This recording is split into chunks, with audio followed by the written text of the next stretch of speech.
is also the part of. You want to add something? Physical education trainer की क्यों जरूरत पड़ती है, उसका रोल क्या है?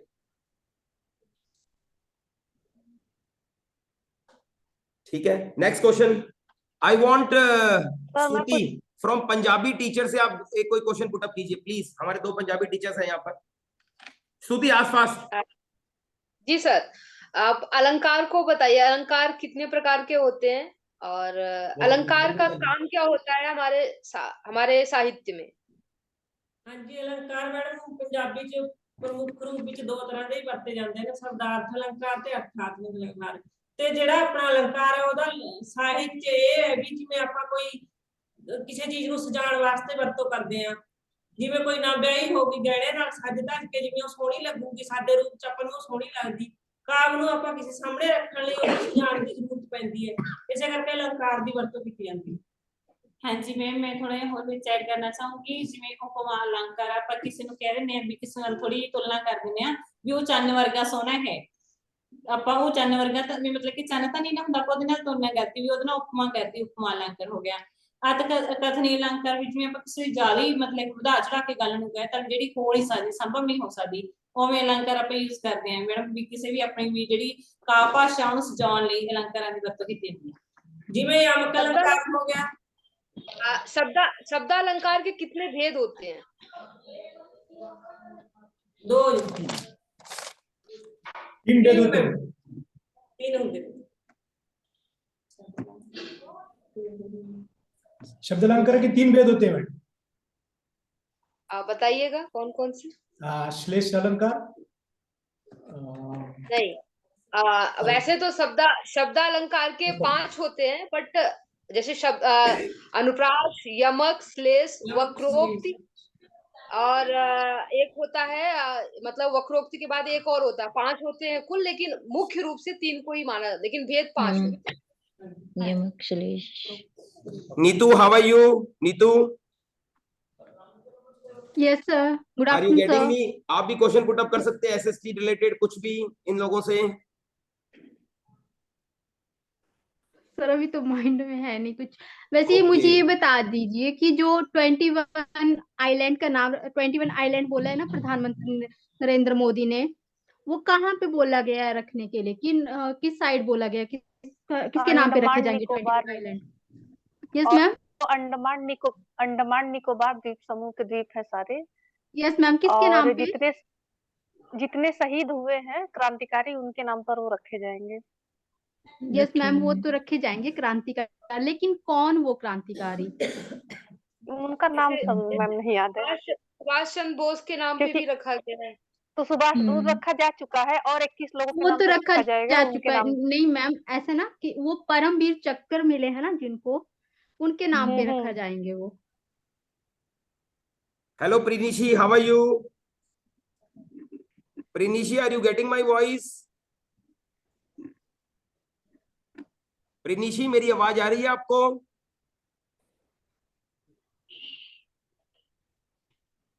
प्रीनिशी इज अ न्यू मेंबर। और प्रीनिशी, मेरी वॉइस आ रही है तो हेलो बोलिए। Hello Prinishi. Rahul, she is a mathematician और इनको अभी ज्वाइन किया है, इनकी मेन क्लासेस अभी शुरू नहीं हुई है, तो इनको वैसे ही कॉम्प्लीमेंट्री फ्री क्लासेस के अंदर अलाउ किया है। इनकी मेन क्लासेस इवनिंग में शुरू होगी आने वाले टाइम में, तो आप मैथमेटिक्स से रिलेटेड कोई क्वेश्चन प्रीनिशी से पूछ सकते हैं। Hello Prinishi, are you getting my voice?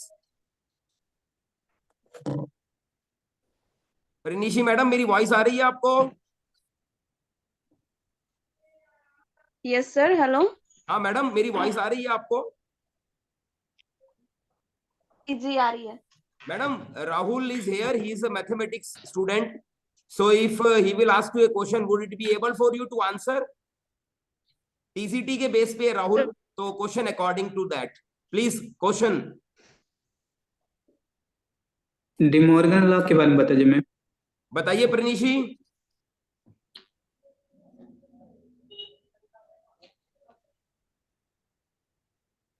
Sorry sir, एक बार डी मॉर्गन लॉ के बाद।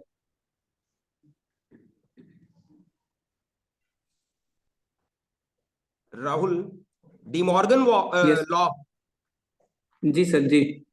प्रिनिशी,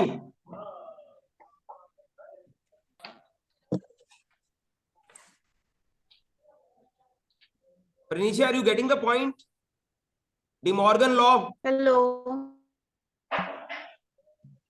हाँ madam, might be the internet fluctuations. चलिए next. Anybody want to help? Else? आबा, Yes, sir. आप हमें types of market बताइए. Sir, यहाँ there are two types of market, primary market and secondary market. Primary market में हम जो first hand security होते हैं उनको फिल करते हैं, जिनको हम आईपीओ भी कहते हैं। सर, ये सिक्योरिटी मार्केट से रिलेटेड आपने पूछा है कि हाँ जी, बिल्कुल सही क्वेश्चन किया आपने, क्योंकि मार्केट के टाइप्स भी डिपेंड करेंगे कि वो किसके बेसिस पे है। Yes sir. आप ऐसा कीजिए, इम्परफेक्ट मार्केट के टाइप्स बता दीजिए। इम्परफेक्ट मार्केट,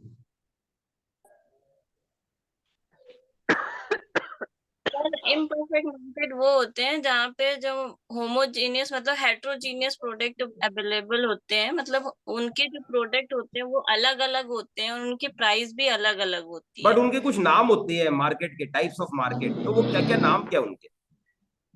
सर, एक तो ओलिगोपोली मार्केट होता है, एक मोनोपोली मार्केट होता है, एक परफेक्ट कंपटीशन मार्केट होता है और एक इम्परफेक्ट कंपटीशन मार्केट। मैडम, दो तरह की मार्केट होती है, perfect competition and imperfect competition.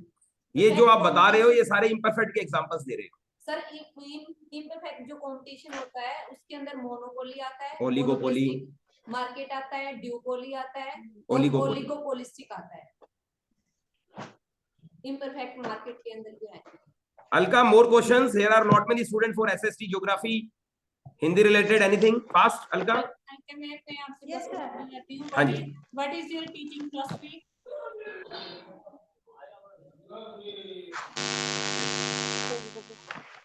Alka madam, what is your teaching philosophy?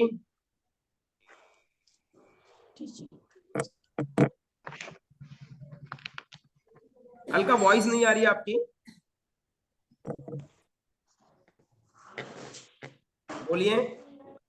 Sir, students को इच्छुक बनाना पढ़ने के लिए टीचर की एक यही फिलॉसफी होती है कि स्टूडेंट का इंटरेस्ट जगा रहे हमेशा पढ़ाई के प्रति, और टीचर उसको धैर्य पूर्वक पढ़ा सके। कभी कभी क्या स्टूडेंट्स को कोई बात समझ में नहीं आती है तो उसको पूरे पेशेंस के साथ टीचर स्टूडेंट्स को समझाना चाहिए। और क्या हर सब्जेक्ट के प्रति, जैसे मेरा एसएसटी है तो एसएसटी में बच्चों का रुझान अगर नहीं है तो अलग अलग तरीकों से पढ़ा के बच्चे का उसमें इंटरेस्ट जगाना ही मेरी फिलॉसफी होगी टीचिंग की। ठीक है मैम, थैंक यू मैम। और स्तुति मैम, मैं आपसे क्वेश्चन पूछना चाहूंगी। हाँ जी। मैम, प्रगतिवाद और मार्क्सवाद में क्या फर्क है? स्तुति, प्रगतिवाद और मार्क्सवाद में क्या डिफरेंस है? मार्क्स, रोमांसवाद, प्रगति और अनम्यूट करिए। प्रगतिवाद और मार्क्सवाद दोनों एक दूसरे के पूरक हैं। रोमांसवाद, रोमांसवाद, रोमांसवाद, रोमांसवाद, ओके। प्रगतिवाद में रोमांसवाद कहीं नहीं है। हरिवंश राय बच्चन का जो हालावाद है, हरिवंश राय हालावाद या हालावाद भी बोलते हैं उसको, हालावाद या मानसलवाद, मानसलवाद भी बोला जाता है, हालावाद या रोमांसवाद। पंजाबी में वो बोल रही है, रोमांसवाद ही बोला जाता है इसलिए। अच्छा, उसमें हिंदी में उसको मानसलवाद बोला जाता है, जिसके जो that is different. Karl Marx वगैरह की थ्योरी है उसमें, वो नहीं मैम। कार्ल मार्क्स वाला नहीं बोल रही है ये। मानसलवाद, मानसलवाद, मानसलवाद आप बोल रहे हो ना, नहीं प्रगति स्त्री के रूप रंग और उसके मतलब यौवन या उसके शरीर के बारे में जो वर्णन किया गया है वही मानसलवाद है। और इसके जो मुख्य हैं उनका नाम मेरे दिमाग से भी थोड़ा सा रमेश शुक्लांचल, रामेश्वर शुक्लांचल,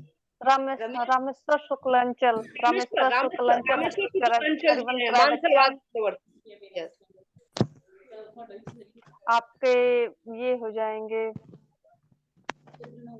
लेकिन भगवती जो चरण वर्मा भी है उसमें। आप मैम आप बताइएगा कि आपके यहाँ रोमांसवाद को मतलब कौन कौन से कवि हैं आपके यहाँ रोमांसवाद में? हाँ जी, रोमांसवाद ਦੇ ਪੰਜਾਬੀ ਚ ਡਾਕਟਰ ਮੋਹਨ ਸਿੰਘ, ਅਮ੍ਰਿਤਾ ਪ੍ਰੀਤਮ, शिव कुमार बटालवी भी ਆਪਾਂ ਇਸੇ ਧਾਰਾ ਦੇ ਅਧੀਨ ਰੱਖ ਸਕਦੇ ਹਾਂ। ਉਹਨਾਂ ਦੀ ਕਈ ਕਵਿਤਾਵਾਂ ਇਹੋ ਜਿਹੀਆਂ ਨੇ ਜਿਹੜੀਆਂ ਰੋਮਾਂਸਵਾਦ ਦੇ ਅਧੀਨ ਹੁੰਦੀਆਂ ਨੇ। और सॉरी रोमांसवाद में मुख्य रूप से बताया क्या गया है?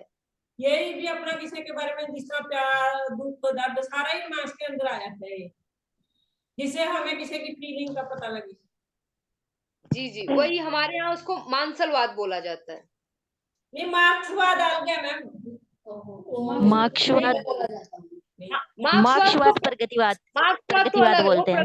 वो प्रगतिवाद, मार्क्सवाद प्रगतिवाद में आता है। लेकिन जो आप बोल रहे हो रोमांस, वो मानसलवाद में आता है। Okay ma'am, okay, thank you ma'am. Next Hindi का कौन सा? हिंदी के है, बैठे आप क्वेश्चन पुट अप कीजिए बस। मैम कोई भी आप बता दीजिए जो आप भी हिंदी के हैं, तो अव्यय के बारे में बताइए मैम। जी सॉरी, अव्यय के बारे में बताइए।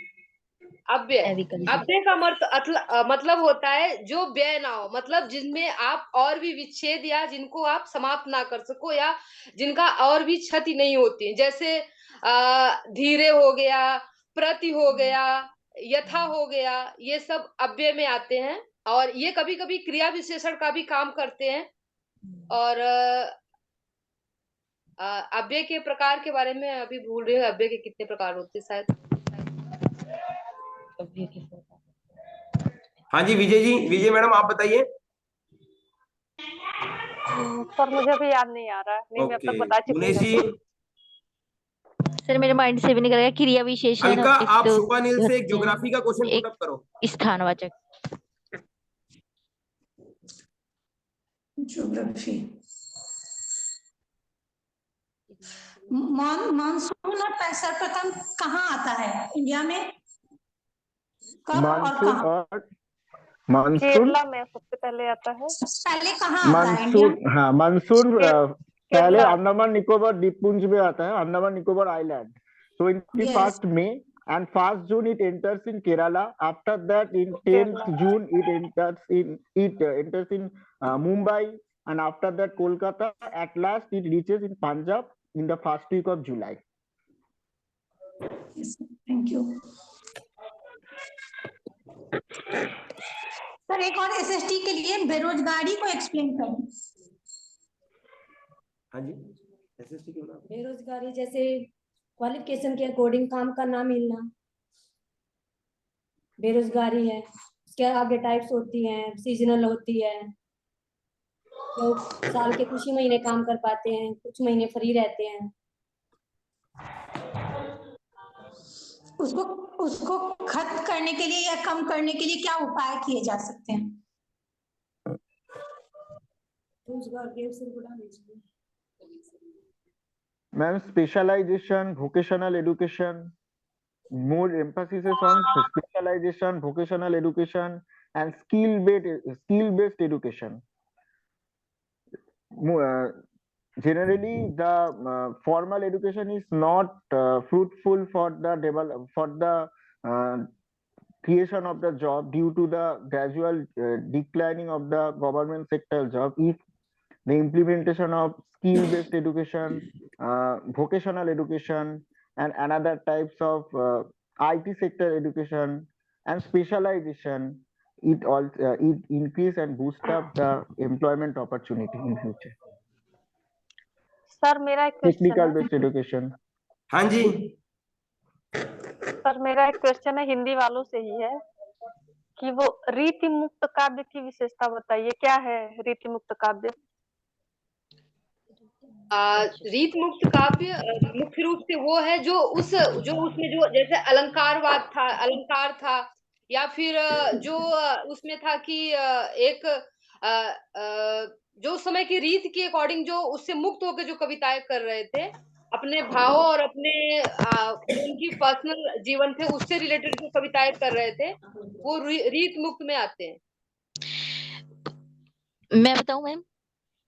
रीति मुक्त से पहले रीतिमुक्त से पहले रीतिबद्ध कवि आचार्य थे, वो अपने जितने भी काव्य रचना करते थे वो लक्षण ग्रंथों में करते थे, अलंकार वगैरह का ध्यान रखकर करते थे। लेकिन जो रीतिमुक्त कवि है उन्होंने अपनी भावनाओं को व्यक्त करने के लिए इन सबको जरूरी नहीं समझा और स्वतंत्र रूप से अपनी भावनाओं को व्यक्त किया अपने काव्य में। बहुत सही। सर मेरा एक क्वेश्चन है, हिंदी वालों से क्वेश्चन है कि वो जो संधि है उसका डेमो कैसे देंगे या उसको कैसे पढ़ाएंगे अपने, मतलब उसको इस डायरेक्ट ना पढ़ा करके उसको रियल लाइफ में किस तरीके से उसका प्रयोग करके फिर उसको कैसे पढ़ाएंगे संधि को? मैं बता रही हूँ। जैसे आप क्लास में एंटर किए, आप बच्चों से गए, पूछा आपने कि बच्चे आप पढ़ने कहाँ आते हैं, अगर वो हिंदी में जवाब देते हैं विद्यालय, एक क्वेश्चन मिला आपके घर में खाना कहाँ बनता है, उसने हिंदी में जवाब दिया रसोई घर, 2 मिला, तो रसोई अलग है, घर अलग है, दोनों मैडम एक्सक्यूज को मी, जब जोड़ा गया समास हो गया मैडम। एक्सक्यूज मी, आपने बच्चों को बोला पढ़ने कहाँ आते हैं, अगर वो बोलते हैं स्कूल आते हैं तो स्कूल इज इंग्लिश वर्ड, और खाना कहाँ खाते हैं अगर वो किचन बोलेंगे, वो रसोई घर बहुत कम बोलेंगे। नहीं तो मैं उनसे हिंदी में बोलूंगी ना कि आप इसको हिंदी में बताएं कि हिंदी में इसको क्या कहते हैं। ओके, आजकल के बच्चे ऐसे वर्ड यूज करते हैं ना मैडम। सर मेरा इसमें थोड़ा सा मतलब अलग व्यू है, मैं उसको बताऊं? हाँ जी बताइए ना। बता सकती हैं, बताइए। सर जैसे बच्चे मतलब बैठे हुए हैं टेबल पे, तो मैं उनको बोल सकती हूँ कि अगर बच्चे आप लोग जैसे पास में बैठे हुए हो, तो आप अभी क्या है, आप उसको मतलब उसका संधि का मतलब जोड़ भी होता है, तो आप अभी क्या हो, आपस में जुड़े हुए हो, पास में हो। लेकिन अगर यही मैं आपको अलग अलग बैठा दूं तो आप लोगों का क्या हो गया, विच्छेद हो गया, तो आप अभी क्या हो गए, विच्छेदित हो गए। वैसे ही संधि है, जब दो वर्ड आपस में एक मिनट मैं आपको रोकूंगी। जब संधि दो शब्दों को मिल के एक तीसरा शब्द बनता है ना, तो यहाँ दो बच्चे मिलकर तीसरे तो बनेंगे नहीं। शब्द नहीं, मैंने वर्ड बोला, वर्ण, दो वर्डों के वर्ड ही, अगर दो वर्डों को भी मिलाएंगी तो भी एक अलग वर्ड बनता है। कभी कभी ऐसा होता है कि एक शब्द में दो मतलब हो जाता है, दो एक शब्द में दो हो सकते हैं। जस्ट बच्चों को समझाने के लिए कि अभी वो पास में है, और अगर उन्हें हम दूर कर देंगे तो उनका विच्छेदन, जब तक हम पास में है तो हमारा अस्तित्व है, जब हम उन्हें दूर कर दे रहे हैं तो वो अस्तित्वहीन हो जा रहे हैं। तो इस तरीके से समझाने के लिए हम इसका प्रयोग मतलब इसको सर बताएंगे कि हम लोग कहाँ तक सही है। I want the question in my own language. आप मेरी लैंग्वेज में मुझसे क्वेश्चंस पुट अप कर लीजिए, पूछिए। सर जैसे मैंने इसको बताया संधि जिसको मतलब जोड़ना बोलते हैं, संधि विच्छेद, तो मैंने इसको बताया कि मैं क्लास में इसको डेमो के तौर पे, जैसे दो बच्चे बैठे हुए हैं तो उनको साथ में जोड़ करके या साथ में एक साथ बिठाल करके फिर उन्हीं बच्चों को अलग करके, और उदाहरण के तौर पे मैं उनका उदाहरण, जैसे आप लोग पास में थे, दो वर्ड जब पास में होते हैं तो इस तरीके से मतलब हम उनको साथ में रख दिया, लेकिन जब दो वर्ड अलग अलग हो गए, उनका विच्छेद हो गया, तो ये मतलब आप दोनों में विच्छेद हो गया। लेकिन जब तक आप पास में थे तब तक आप लोग संधि थे, जुड़े हुए थे, लेकिन जब आप अलग हो गए तो आपका विच्छेद हो गया। मतलब इस तरीके से क्या हम समझा सकते हैं डेमो के तौर पर?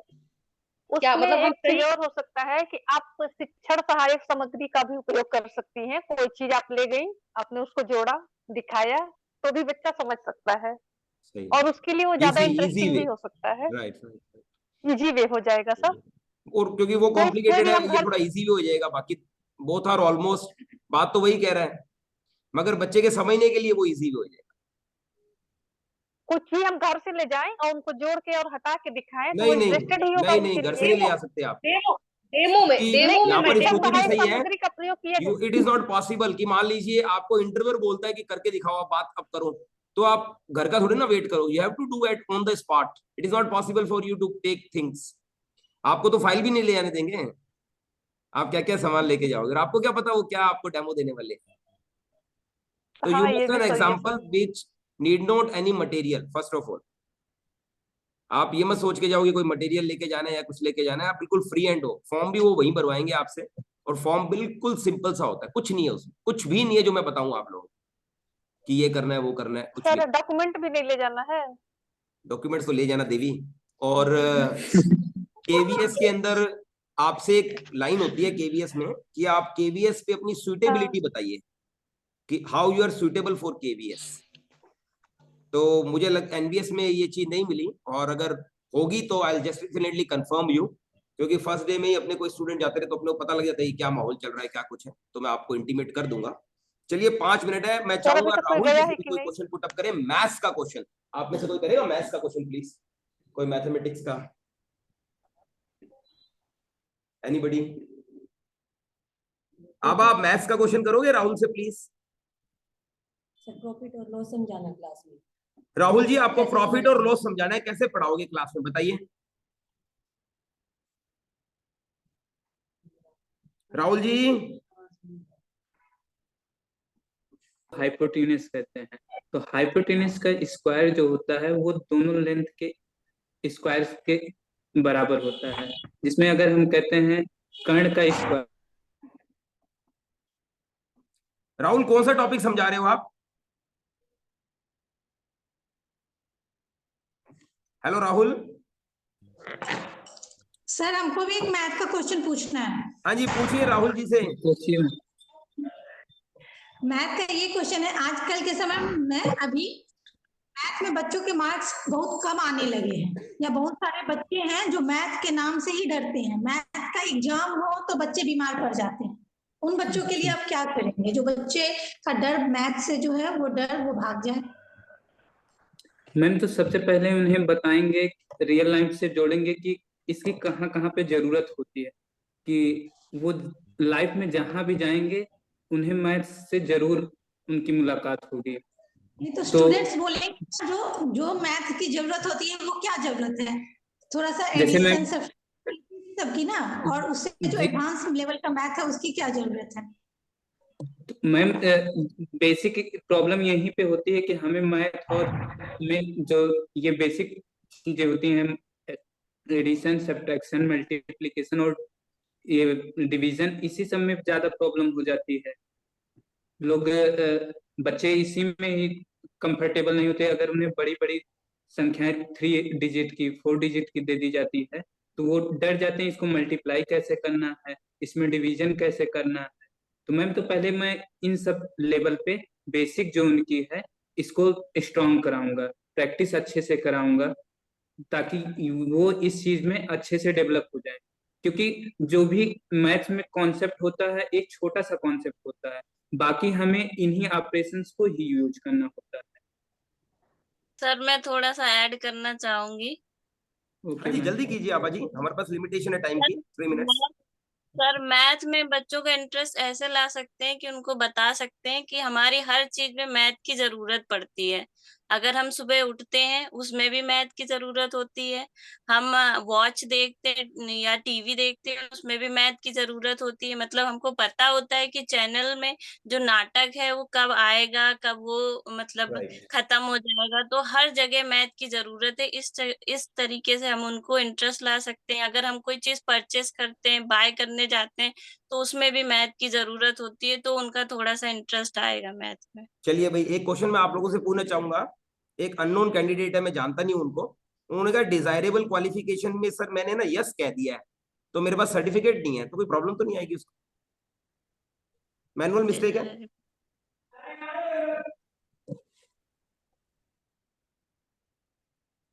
क्या बात है, आप लोग इतने सीरियस हो गए जैसे कोई वो आईसीयू में चला गया हो बेचारा। आइडिया नहीं है सर। डिजायरेबल सीरियस मत हुआ सर करो यार, प्रॉब्लम। आदमी को बेचारा क्या सोचेगा। अब बॉय है कि गर्ल है ये भी नहीं पता, अगर उम्मीद करके मुझसे पूछा है तो हम लोगों का फर्ज बनता है कि उसको बताना। मैं डिजायरेबल क्वालिफिकेशन में यस कर दिया है, कोई प्रॉब्लम तो मुझे लग रहा है मैनुअल मिस्टेक है, क्या प्रॉब्लम है? है ना, नहीं होगी ना, नो नहीं सर, प्रॉब्लम। वो जब इंटरव्यू लेगा तो फॉर्म क्या दिखेगा, क्या वो तो वहां पर दिखेगा। नहीं आई एग्री विद यू, वो देख लेगा, मगर वो आप उस समय रिक्वेस्ट कर सकते हैं it was a manual mistake, actually it's not sir. तो क्या बड़ी बात है, क्या हो गया, इंसान हो, कोई ऐसा कुछ नहीं। हाँ हो सकता। हाँ हाँ जी उन्होंने अलका जी अनम्यूट करेक्शन करके का बोला करें। सर, उन्होंने करेक्शन का भी तो ऑप्शन दिया था ना, उन्होंने किया उस टाइम, वो करेक्शन क्यों नहीं किया? चलो मैं उनको डांट लगाऊंगा अगर मौका मिलेगा तो, कान पकड़कर उनका, कि आपने करेक्शन क्यों नहीं किया। तो गलती हो गई होगी, क्या बड़ी बात। हाँ सर ये एप्लीकेशन फॉर्म वाला मिस हो गया है तो उसका क्या होगा सर? इनका बताओ भाई, राहुल का एप्लीकेशन फॉर्म मिस हो गया है, कोई हेल्पलाइन कोई तरीका? निकल जाएगा। मेरे पास भी वो तो रजिस्ट्रेशन नंबर से शायद निकल रहा है। नहीं मैम, अभी तो कुछ नहीं वो है तो वहाँ पे। नहीं, ये बोल रहे हैं कि वहां पे कार्ड वाली जाएंगे ना जो इंटरव्यू साइट है देने, ना, वो वहीं पे ही एक्टिव है। निकलवा देंगे। क्या मैम? लो सेंटर भाई पे एक बार निकलवा दो। राहुल आप भी क्वेश्चन लिख देना, मैं सबके सामने पूछ दूंगा। हमारे पास सेकंड्स रह गई है, तो एक बार स्माइल करके दिखाइए सब लोग हंसते हुए। हाँ वो गाना बोल दिया करो ना, कभी अलविदा ना कहना। कैसे बोलते हैं मैडम उस गाने को, स्टार्ट कैसे? वाह क्या बात है, ये देखो शीतल एक बार गा के दिखाना। अरे बता दो, आपके हस्बैंड भी देख लेंगे, क्या प्रॉब्लम है। तो इतना ऐसे बोलोगी, थोड़ा ट्यून होता है ना, हंसते हंसते कट जाए रस्ते, दुनिया यूं ही चलती रहे, खुशी मिले या गम बदलेंगे ना हम, जिंदगी यूं ही बदलती रहे।